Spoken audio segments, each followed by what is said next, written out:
everyone. Today, the students of class 11th of DAV Public School Sector 49 Faridabad are here to present best practices in ASL under DAV Intellectual Hub themes of September-October 2023.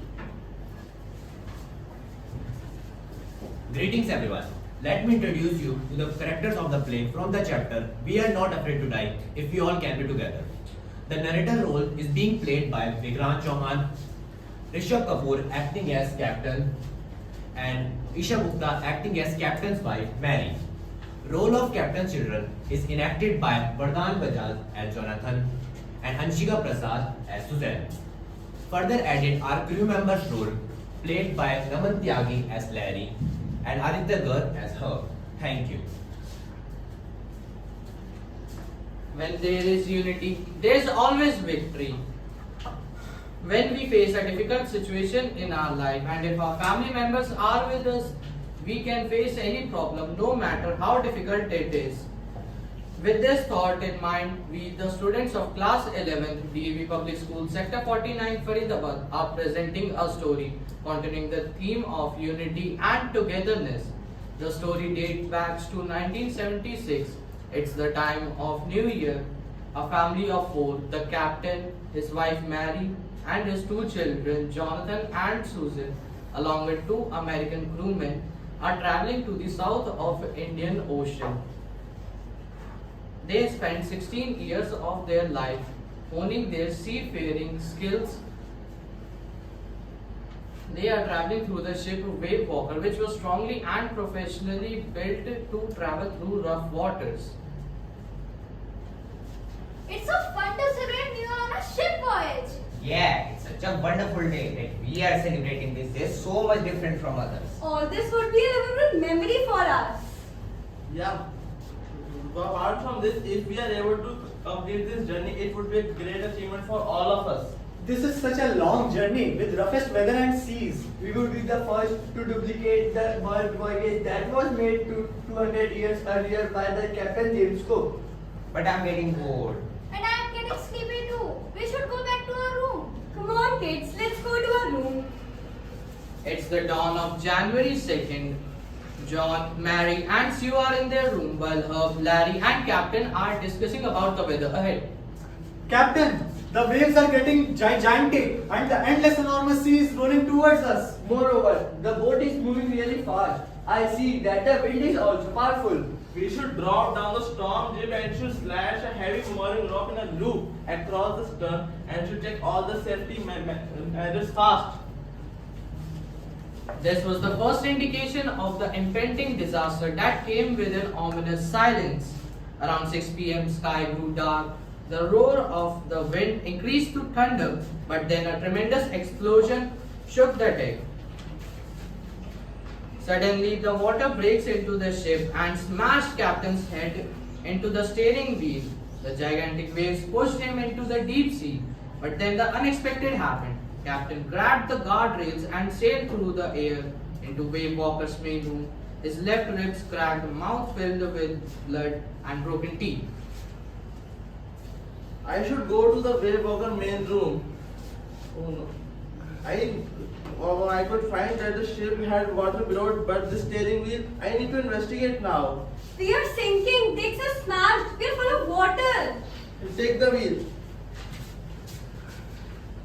The ship was almost destroyed. Larry and Herb were pumping out water like madmen.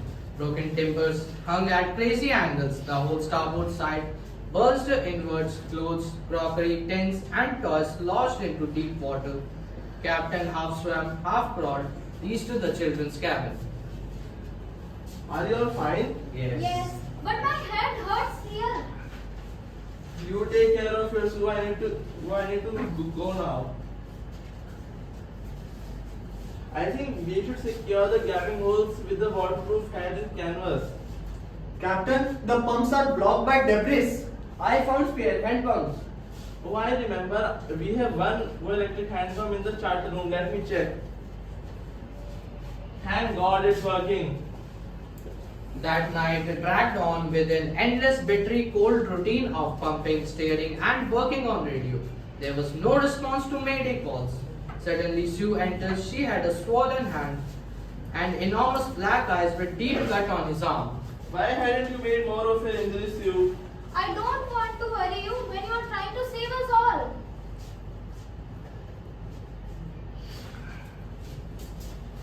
Give me the route chart, Larry. Take this, Captain. There are two islands near us. One of them is Amsterdam, the French scientific base. But finding Amsterdam is like finding a pin pricked in a vast ocean. It was January 4th. After 36 hours of continuous pumping, only last few centimeters of water was left. They ate their first meal in 2 days, but respite was short-lived. After 4 p.m., black clouds began building up, and by January 5th, situation worsened. Dad, are we going to die? No, sir, we won't die. But we are not afraid of dying if we can all be together. You, Mommy, Sue, and I. Yes. He had no words to respond, but listening to Jonathan gave him determination.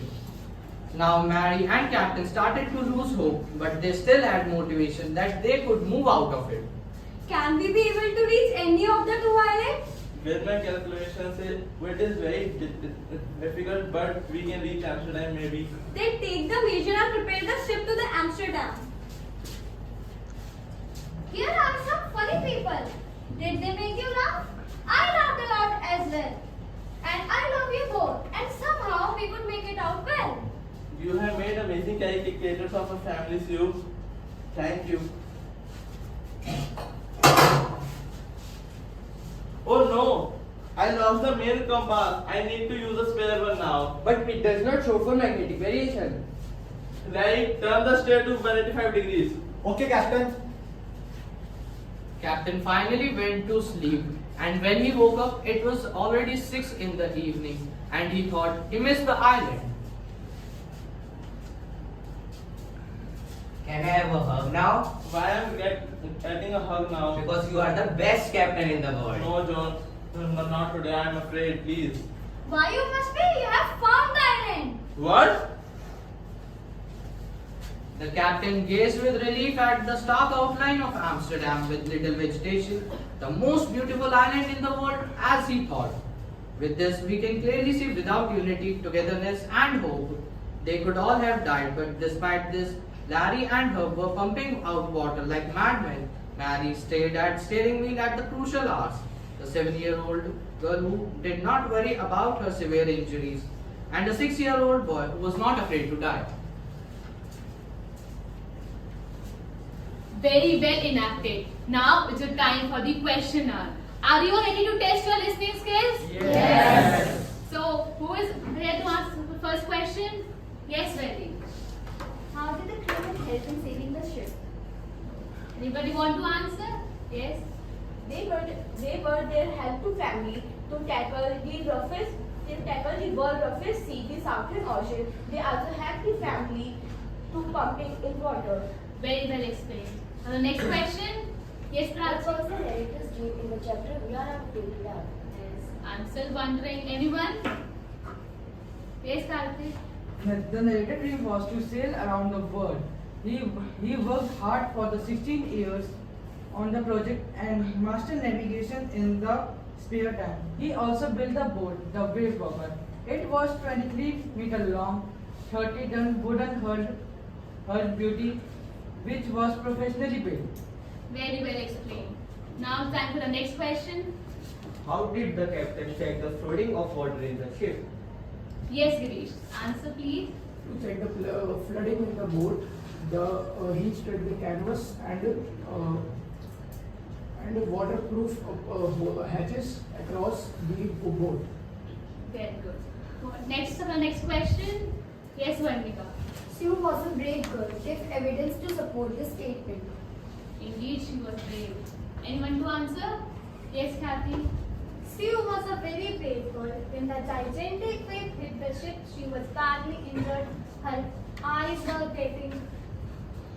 injured. There was a deep cut on her arms, but she did not report about her injuries to her father, lest her father would be distracted from the rescue operation. Later, she tried to cheer up her parents by gifting them a greeting card. These gestures of Sue motivated the captain to fight off the storm bravely. True. Any question left? Yes, sir. Why did author undertake the sea journey? Why did anybody want to answer? The author wanted to replicate the round-the-world sea voyage made 200 years ago by Captain James Cook. It was the dream of the captain and his wife to explore the world. Despite knowing the dangers and adventures involved in the journey, they wanted to achieve something unique beyond. That is why they undertook the journey. Next question. What was the impact on the children's behavior to the narrator? Anybody want to answer this? Yes, Lalit. The children show bravery and solidarity with the parents, and particularly with the father, which make them face the roughest seas and save their lives from the disastrous situation. Yes, Soumya. How do you think Jonathan contributed in motivating his father? Well, Jonathan, even though he was just a small kid, he remained calm throughout the devastating situation. Moreover, he didn't panic and bother his father. He somehow managed to take care of himself. He also said that they are not afraid to die; they can all be together, which is some really big words coming out of a 6-year-old. All of this helped his father to build up his confidence and made him escape his family out of the devastating situation. Very well explained. Yes, Swandika. Why did John say that left his father speechless? Yes, Kajal. John said he's not afraid to die if all of his family could be together. Any question left? Yes, Dia. What is mean by seafaring skills? Anybody? Yes. The skills required to navigate a vehicle through the water body. Any more questions? Yes, Nimisha. Why do people undertake adventures despite so many risks involved? Nice question. Anybody wanting to answer? Thrilling adventure are inherent qualities of man. His innovative idea compels him to undertake adventurous journey. Yes, Nandini. How was Sue able to make her father laugh even in that unfortunate situation? What is the place they want to reach? Anybody up with the answer? Sue gave him a card with the caricatures of family members to make them calm. They wanted to reach the Amsterdam as it was the closest option. By listening to the question, you seem like you have done a good job. Thank you all for the cooperation.